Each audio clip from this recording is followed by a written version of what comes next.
ಆಮೆ ಮತ್ತು ಮೊಲದ ಕಥೆ. ಒಂದು ಕಾಡಿನಲ್ಲಿ ಒಂದು ವೇಗವಾಗಿ ಓಡುವ ಮೊಲ ಮತ್ತು ನಿಧಾನವಾಗಿ ನಡೆಯುವ ಆಮೆ ವಾಸಿಸುತ್ತಿದ್ದವು.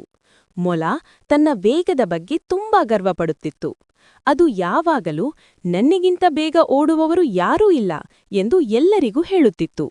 ಆಮೆಯನ್ನು ನೋಡಿ ಅದು ನಗುತ್ತಾ, ನೀನು ಇಷ್ಟು ನಿಧಾನವಾಗಿ ನಡೆಯುತ್ತೀಯಲ್ಲ, ಹೇಗೆ ಮುಂದೆ ಹೋಗುತ್ತೀಯಾ ಎಂದು ಹಾಸ್ಯ ಮಾಡುತ್ತಿತ್ತು. ಒಂದು ದಿನ ಆಮೆಗೆ ಇದರಿಂದ ಬೇಸರವಾಯಿತು. ಅದು ಮೊಲಕ್ಕೆ, ನಾವು ಓಟದ ಸ್ಪರ್ಧೆ ಮಾಡೋಣ ಎಂದು ಹೇಳಿತು.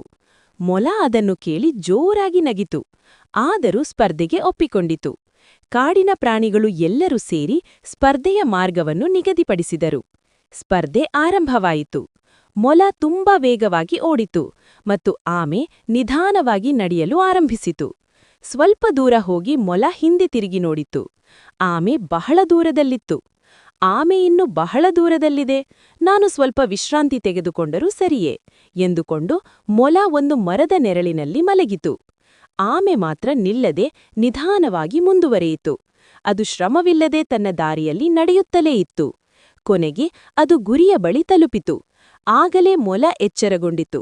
ಅದು ತುಂಬಾ ಬೇಗ ಓಡಿದರೂ ಆಗಲೇ ತಡವಾಗಿತ್ತು.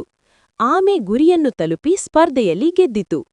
ಈ ಕಥೆಯಿಂದ ನಾವು ಕಲಿಯುವ ನೀತಿಯೆಂದರೆ, ನಿಧಾನವಾದರೂ ನಿರಂತರ ಪ್ರಯತ್ನ ಮಾಡಿದರೆ ಯಶಸ್ಸು ಖಂಡಿತ ಸಿಗುತ್ತದೆ. ಅಹಂಕಾರ ಮತ್ತು ಅಲಕ್ಷ್ಯದಿಂದ ಸೋಲು ಎದುರಾಗಬಹುದು.